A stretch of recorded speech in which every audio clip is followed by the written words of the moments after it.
Welcome back to the 12 Questions Crash Course. Everybody in the body matters to the body. That's a saying that we have here at Mount Juliet. It's based out of 1 Corinthians 12, where Paul does talk about the important role that every single member of Christ's body does play. The campaign is a really great snapshot of that, how literally every person who is in the church has a job to do.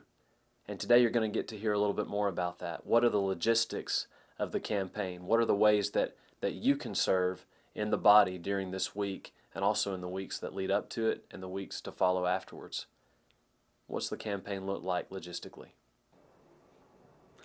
Good evening. I'm so glad to be able to be with you tonight as we continue our crash course in 12 questions. Tonight, I'm going to be talking about something that may be a little more boring, if you will. Forgive me if it's definitely not as spiritual as some of the other lessons that you may get from us. But we're going to be talking about logistics, the ins and outs of the campaign. Actually, the things that I get the most questions about is, how do we even make this thing happen? How can we knock on 10,000 doors, if you will, or even more? And so I want to start there tonight. Also, I want to let you know that I'm not going to be able to give you a complete logistics about all types of campaigning, especially if you're going to do something like a seminar style campaign like the 12 questions that we conducted in Mount Juliet, or the one that we're going to do this summer in Memphis when we help Great Oaks do their 12 questions campaign. There's just so many facets of that and so many other things that are involved in that type of campaign. We did have a Pioneer Conference here at Mount Juliet back in December, and some of you that are watching this tonight may have been at that conference. But if you were not, we would encourage you to go and check out that footage at 12questions.net, especially, like I said, if you're going to have that type of a campaign. There's so many things that it took us about 4 hours to cover. Please check out that footage at 12questions.net, the Pioneer Conference, and you'll be able to get a lot of that information. Tonight, what I'm going to focus on is going to be the actual week that we would be on a campaign, or that you would be the week that you would be physically doing the campaign, specifically the door knocking side of it. So that's a lot what we're going to talk about tonight. When we talk about knocking on 10,000 doors, we're probably going to have an opportunity to talk with about 4,000 people. Of those 4,000 people, about 250 of them are really going to be interested in what we have to share with them. From that, it'll probably spark about 50 Bible studies, and when it's all said and done, about 35 or 40 of those will actually take place. Even some of those will fall through. After those Bible studies, we're probably going to see maybe 5, maybe 7 baptisms. We don't judge our campaigns by the numbers. We don't judge them success or not, success or failure by how many baptisms we have. But inevitably, when you knock on that many doors and you open up the gospel to that many people, you are going to have some conversions. When I share this with people, a lot of times they get nervous, or they just have those questions as how in the world can you do that? And so I hope over the next few minutes I can share that with you. First, you definitely have to determine where you're going to go if you're going to have a campaign. Hopefully, at some point you'll have a campaign in your hometown, like several of you are this year. But eventually you may want to take that. We would encourage you to take that each and every year and go somewhere new and do a campaign. We've been blessed to have 17 years of campaigns here at Mount Juliet. I have been blessed that now that I'm leading this campaign, I was handed something that was really set in stone, and there was a wonderful way that it was being done. And so all I've had to do is really not reinvent the wheel, but just to continue the tradition of a campaign that's handed down, that's been started and ran by much greater men than me. After you determine where you're going to go, you definitely need to know how many people you're probably going to have on your campaign. Things like booking hotel rooms, you're going to have to know how many you need, and booking transportation. If you don't have, most people won't have enough church vans just to load up 50 or 60 or 70 people and take them somewhere. So you may have to rent vans, make those accommodations. You're also going to need to determine how many doors do you plan on knocking in that given area. How much material are you going to need? The printers in your local area are going to have to know that. We're going to have designs done. You're going to have to know what you're going to publish and what you're going to put together. Also, you're going to leave a packet probably at every door that you knock on. Those packets have to be assembled. So you have to take some time definitely before the campaign happens and put all those together. So these are some things you're going to have to be thinking about. If you are going to be doing a seminar style campaign like 12 questions, advertising, it really pushed that campaign. A lot of advertising was done. Things like t-shirts, bumper stickers, wristbands, business cards. We had billboards that we used. So a lot of those type things are going to have to be planned. They're going to have to be booked way in advance so that they'll be available the month before or the week of the campaign. We use a Bible study here at Mount Juliet, and it's necessary that we have 2 Bibles when we do those Bible studies. So those Bibles have to be ordered, and you have to get ready for those. Obviously, maps. Maps are a huge deal for what we're doing. We have to know where we're going and where we're on the ground. We've found that the Chamber of Commerce normally has the best local maps, if you will. Something that we like to do, I like to get about 6 to 8 copies of that map. We have a lady that goes to church here that will take that map and she gets it blown up for us. So we have our physical maps that we get from the chamber. We blow them up. We blow up 2 big copies. One of those gets put on the wall, and it's kind of where we keep track of everywhere that we door knock. Normally we'll put the church right in the middle of the map, and we'll start there. We'll send out our vans, and everyone kind of starts knocking the streets that are around the church, and as it spreads out, we highlight the streets that we complete. Well, by the end of the week, that highlighter gets bigger and bigger and bigger, and it's definitely an encouragement, but it sure helps us keep track of where we're going. When we arrive at a campaign, when we head out the day before, usually the first team to arrive is going to be the office staff. We're going to arrive the day before, and we're going to set up our war room. A lot of times it's going to be a room very similar to what we're in tonight. We'll set up 3 desks, sometimes 4 desks, depending on the size of the campaign. Your campaign director is going to be in there. That's where he will escape, if you will, to do most of his work. Inside that room, you're also going to have your phone screener. A lot of phone calls will be taking place. Once you start knocking on that many doors in your community, there's going to be a lot of people calling in, not only to set up the Bible studies that they've decided they wanted to have, but also just to ask a lot of questions. So your phone screener, sometimes we have multiple phone screeners because there's a lot of phone calls that need to be taking place. Usually we also have someone in the office that is a dispatcher, if you will. They get together all the paperwork. They get together all the things that need to be given to the folks who are going to go conduct the Bible studies. Also, they will do a lot of data entry, either on an Excel type form or some other type of software that we use. John Michael will be talking a lot about that in the next in weeks to come about the follow-up work. And so that person is sometimes key in that. Also, we will have people that are specifically looking to do the follow-up work, and they may be in that office as well. On a larger campaign, you may have as many as 4 or 5 people in that office. On very smaller campaigns, we've had as few as 2 people in that office. So a lot of that just depends on how much work needs to be done. Obviously, you're going to need more hands to do it.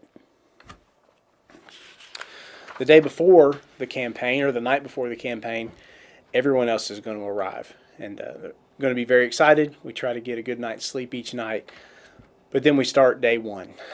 About 8 o'clock, we like to get to the church. The first team to go to work that morning will be your van stalkers. I try to have certain people that are designated to load up the buses each and every morning, just so that's something that gets taken care of. It's out of the way. It's a necessity. We like to put a cooler on each bus with ice, water, and Gatorade maybe, and definitely you want to have a box of material on each bus. You're going to be knocking a lot of doors, and so it'll be necessary to have those materials there. You don't want to run out at 10 o'clock and have to make a trip back to the church for materials. I did mention, as we go through this tonight, I'm going to mention a lot of jobs. Some I will elaborate on, some I won't. But each one that I mention is probably going to be necessary for you to think about having someone in that role. After our van stalkers go to work, everyone gets kind of settled in. We will have announcements. There's always things that come up that need to be talked about that morning. We like to start each of our mornings with a devotional. So you'll need to have speakers and song leaders lined up for that. We do the van assignments. Van assignments are usually something that I take care of when I'm on a campaign. Multiple vans, multiple teams. A lot of times the van assignments I try to do them the night before, kind of have a list of everyone that I know I'm pretty sure is going to be there and go ahead and put my teams together. But a lot of van assignments have to be done on the fly.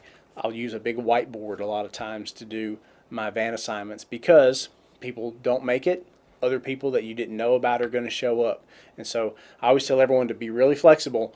The whiteboard will change sometimes 3, 4, 5 times before the vans actually leave the building. So you want to have someone that's able to kind of put that together for you. The drivers are going to come see probably your director in the morning to get their copy of the map, the area where they're going to be going. I mentioned earlier that we blow up 2 of the maps. We make them 4x4 or 5x5. One goes on the wall so we can mark it.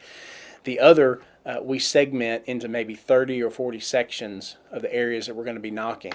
And so we segment those on the map, and each day I'll give the driver, they're going to go to a certain area. They may be going to area 8 or area 10. It's easy for them to see just that area by itself. The streets will be blown up, so it's easy for them to see the streets, so they'll know exactly where they're going. And that's also the map that they'll highlight as they finish those streets, bring them back to the church, and we're able to transfer that to the big map. It's key for us. We found that all the maps match. In the past, we've used several different maps for different purposes, but it makes it real easy if the segment map, the driver's map, the map on the wall all match. It makes it real simple. Obviously, the biggest role that we have on the campaign, and what I'll spend a few minutes talking about, is our door knockers, and actually the people going out on the van themselves. We always have 2-man teams. That's the way we like to put them out. In the past, we've had as many as 3-man teams. Sometimes you just have to try to use everybody that you can, but I like 2-man teams. And I usually go by demographics with 2-man teams. I never would put out 2 big guys like myself to go out and knock doors. That can be very intimidating. On the contrary, I would not put out 2 young girls to go out and knock doors. So I try to mix up the demographics, boy, girl, adult, teen, experience, and not experience. That's very important, especially your first couple days. You want to put people out there that have door knocked and know what they're doing. Put them out there with folks that aren't as comfortable and haven't done that. I also like to mix up the teams throughout the week. It gives everyone a chance to work with different people, to build relationships, and also to learn different ways to door knock. Throughout the week, you'll have someone that starts the week that isn't comfortable door knocking, and by the end of the week, they may be one of your best door knockers. So those are things that Mitch is going to be talking a lot more about in the videos to come, but I did want to mention that. The talker, each team is going to have someone that talks and someone that's your silent partner. The talker is going to do the greeting at the door. They're going to explain the who, what, when, and where to the people that are answering the door, make good conversation. And then we ask our talkers to never leave a door without asking that person if they would be interested in a personal Bible study. For us, that's really the pivotal part of this campaign. It's great to have a gospel meeting or a seminar meeting going on that night. It's great to have kids' Bible classes going on that night. But we are really there to do Bible studies, each and every day, and as many as we can. We want to share the gospel with folks. That's why we campaign and why we door knock. The silent partner also has a huge role. They help with the numbers that we keep track of. We like to keep track of how many doors we knock, how many people we talk to, how many contact cards we receive. They also will fill out that contact card for folks that are interested in the Bible study. Silent partners are pivotal for us because not everyone is a talker. But the more silent partners I have, I can put them with my talkers, and now I may have as many as twice as many teams as what I would have had. So if you're uncomfortable talking with someone, please know that we still have a job for you. We're going to put you with someone that is very comfortable making that cold call at the door, if you will, and that sometimes can double the amount of teams that we're able to put out. Remember, it's a numbers game. The more doors we knock, the more people we talk to, the more Bible studies that we get to share with folks. I mentioned just a minute ago the contact card. This is a huge thing that we have to have. The contact card is probably the most important tool that we have that we use on the campaigns. The contact card is the only thing that the church is going to have once the campaign is over to connect them back to the person that we met at the door. It could be called a life card. A lot of times we refer to it as a soul. It's that important. So it's pivotal that we fill out these contact cards completely. We need people's names. We need their address. We need their phone number. We need to know about them. We need to know their religious background. We need to know any information that you can share with us that you might have found out while you were in a conversation with them. The contact card will be used for folks who want to have Bible studies, prayer requests, they want more information on the church, maybe correspondence or correspondence courses. Maybe they just need a ride to church. Maybe they need to talk to a minister or talk to an elder. But whatever their need arises or whatever they have, if they're that interested and they're willing to fill out a contact card, we want to take as much care and have as much love for that person and that card. And that's really our only connection with them. So the contact card is probably going to be mentioned again by some of the guys in the next few videos, and it's very important that we utilize that tool and that you place a huge amount of importance on it. Again, it's our only contact with that person once this campaign is over. All right. The drivers are going to be pivotal. Obviously, we're going to have a driver for every van. Some of your larger campaigns, you may have as many as 10 or 12 buses that are going out every morning, so you'll need to be thinking about drivers that you need. In the past, we've used CDL type vehicles, and so we needed CDL drivers. We have found for us that smaller vehicles actually work a little bit better for our campaigns, so we are kind of steering away from that. But if you have a CDL vehicle at church and you need to use it for your campaign, then definitely make sure you line up CDL drivers. Sometimes that can be difficult for people to be available because most of the time we never have enough CDL drivers for the vehicles that we have. In addition to the driver, of course, his main job is going to be to get the maps, get the assignments, get everyone from point A to point B. The driver is going to be ensuring the safety of everyone that's on the van. But we put a partner on the van with the driver. We put a van coordinator on there. The van coordinator's job is to manage the teams. The van coordinator is going to know who and where every team is on the street at all times. They're going to have contact with the teams via cell phone. Cell phone connection is amazing. It's really helped our campaigns. Texting is a great way to communicate while you're out on the campaign. If two people are standing at the door with someone and it's going to turn into a Bible study, it may be a little awkward to make a phone call to call the van driver, but you can text them the name of the person you're going to study with, the address where you are.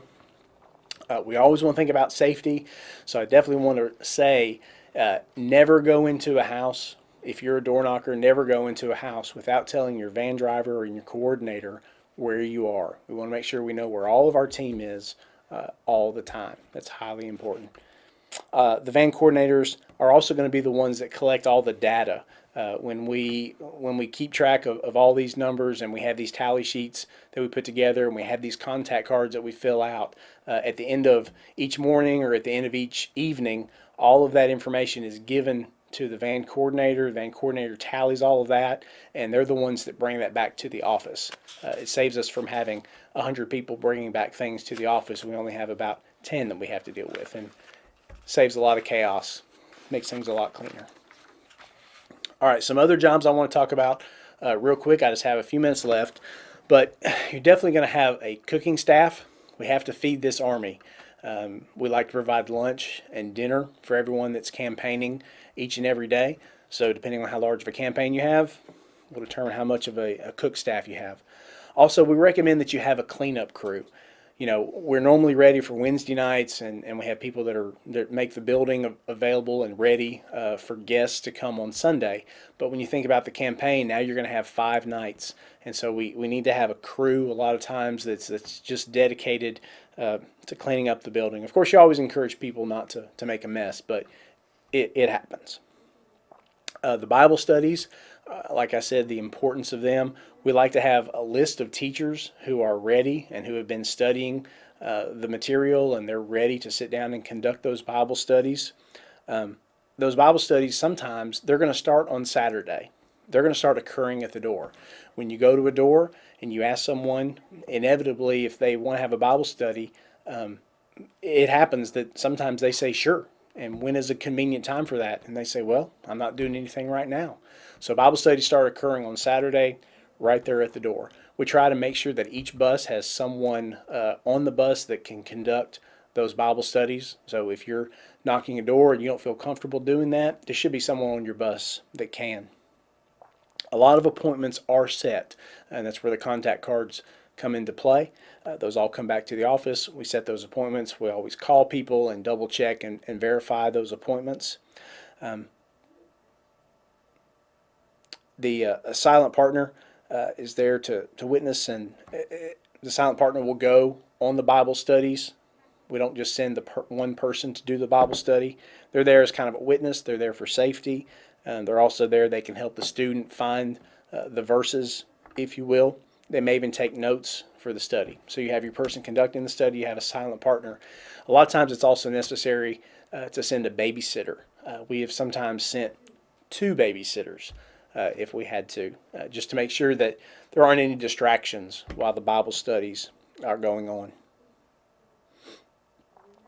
We like to have the attitude, I just mentioned this real quick, that we're there to work for the week. We don't have a lot of strict and stringent rules, if you will, but we do like to work all day, and we go straight to the campaigns that night, and we try to get a good night's sleep so that we're ready to go the next day. But having the attitude that we are here to work, it does save a lot of other distractions from coming up. We like to have some fun time too. We like to have devotionals at night. We like to get together and talk about our day, share stories, share events that have happened. A lot of great things happen while you're campaigning. A lot of relationships are built. A lot of positive thing is going on. And so it's good to get together during that downtime, if you will, at night and share some of those things. The structure of your event that you're doing, door knocking, is for us is a staple, but that's usually going to be determined by your director and your church, your elders, your ministry staff. It may be a gospel meeting, like I mentioned earlier. It may be more of a seminar style type, like the 12 questions. You may have Bible classes offered that night for the kids, or some type of VBS style something for the kids. A lot of those things are up to the local church, but the more of those things that you have at night, obviously you've got to think about staffing. If you are looking to do a 12 questions style campaign, I definitely would encourage you, please go to our website, 12questions.net, and take a look at the Pioneer Conference.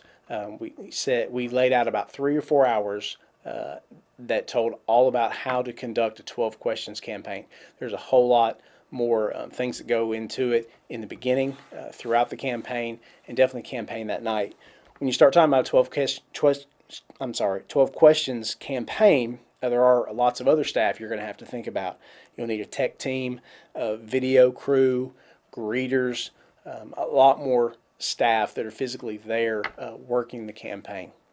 So I know we've covered a lot of things, and I'm excited about the campaign in Memphis this year, but I hope that I have done something to help you get ready for that and cover some of those logistics. Please contact us if you have any other questions, and know that we sure don't have all of the answers, but we hope that we can just share with you the things that we have learned over the past 17 years that seem to work for us. And we look forward to hearing about your successes and about the things that you can share with us where we can make our campaigns better.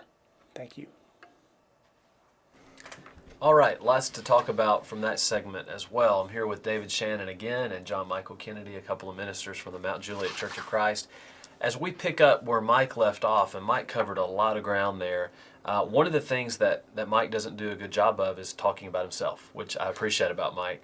But we do need to talk a little bit about Mike's role in this whole thing because it is a very important role. So let's suppose that someone in another congregation was to bring Mike in, and Mike was to do what Mike always does on campaign. What would they be getting if they were, I guess, to quote, like, hire Mike on? What would that look like if you were going to source that job out? You'd be a leader that is working on this most of the year. Now, I'm not suggesting that Mike works on this every week of an entire year, but it's not long after our campaign is over with each year. He'll give just a few weeks break, and then he starts thinking about where the next one's going to be, going and visiting with that church family, with the elders of that church family. And so it has to be someone that is willing to make this a big part of their life and their focus. I remember on the campaign last year, during the middle of the campaign, late one night after everybody went home, he was already talking about what we were going to do next year. That's just who Mike is. What else does Mike do that we need to bring up? It's we've talked about before. It's a 8-month out of the 12 months job to do. So much is happening, so he gets a little bit of an off season, but just 8 months out, he's preparing for this. He does a lot of work with the local congregation. So if you wanted to do this at your congregation and have a deacon or a leader of some sort organize these campaigns, it's got to be someone who's proactive, someone who can get on the ball and book hotel rooms early, start working out a lot of the major details, lodging and food and logistics and communication with the local church. Someone who can do that well and ahead of time, because 2 or 3 months out is too late. That's right. I think it's good too, maybe to talk just very briefly about what we call in the campaign, and when we go other places, we call it the war room. What's the war room? That's probably a good thing to bring up. John Michael, you probably spent the most time in the Yeah. war room. Why don't you I share talk with us? about the war room a little bit in my segment on follow-up. The war room is kind of the central command post, if you will, of the whole week of the campaign. And Mike is in there, and he runs it. All communications from van drivers to people doing Bible studies, everything goes back to the war room. There's a big dry erase board. It's where all the contact cards go. Maps hanging up on the wall. Maps hanging up of what streets we've covered. And Mike, does a great job delegating things out, making sure that he is there in the war room available. So when people need a resource like Mike, he's not tied up with doing other things. He has people taking care of it. Nice Yes. segue. Delegation. So, yeah, yeah. let's talk about delegation. Yes, delegation is an absolute necessity. As we think about what would the guy look like if he's going to do Mike's role, he has to be a strong enough leader that he's very comfortable with letting other people excel in the campaign work also. The old saying, there's no I in team. And Mike is the type of guy that he loves to see other people do very well in working with his campaign. And to have maybe somebody where you say, hey, can you lead and just take care of all the van drivers? Or, we need to get people trained to know how to conduct a Bible study. And he looks maybe to 1 or 2 people and say, can you make sure that these people are trained in this? And then going and as we've already said, if it's a campaign away from home, he goes and spends time even with the congregation there and helps train various individuals there to lead various aspects of it. And so, if a person's not delegating, it's going to be a really small campaign. Where on the other hand, you bring in a lot of capable people, and that will also lead areas, and now it's just mushroomed into a beautiful resource for the kingdom. What's our takeaway? Well, one thing that we've said here in past campaigns, one thing that we say here at Mount Juliet is everybody in the body matters to the body. And that's a principle that goes back well before any congregation, back to Paul writing in 1 Corinthians. And as he writes to them, he tells them about spiritual gifts and people's abilities and love, and all those things are not there to support a great campaign. First of all, it's there to support the body of Christ. God gives gifts to people and abilities so that the Lord's church can be built up. And so a campaign is not an end in and of itself. It's something that God has blessed us with to build up his kingdom. And that can not just be a community outreach kind of thing. It can also be edifying the body itself. So it's an in-reach, outreach kind of a gift that the Lord gives to the church. Great takeaway. That is a great takeaway. And this is not Mike Kibbe's campaign. This is not our campaign. It's not Mount Juliet's campaign. It's the Lord's work. And we're all servants in His kingdom. Amen. I hope you'll take just a moment to think about what do you take away from all this. So maybe at the end of the video you can do that in your classroom. Also, again, we just want to remind you to go to www.12questions.net. You can see a lot more there about what we did at the Pioneer Conference. If you have more questions, let us know. We're here to help any way that we can, and God bless you.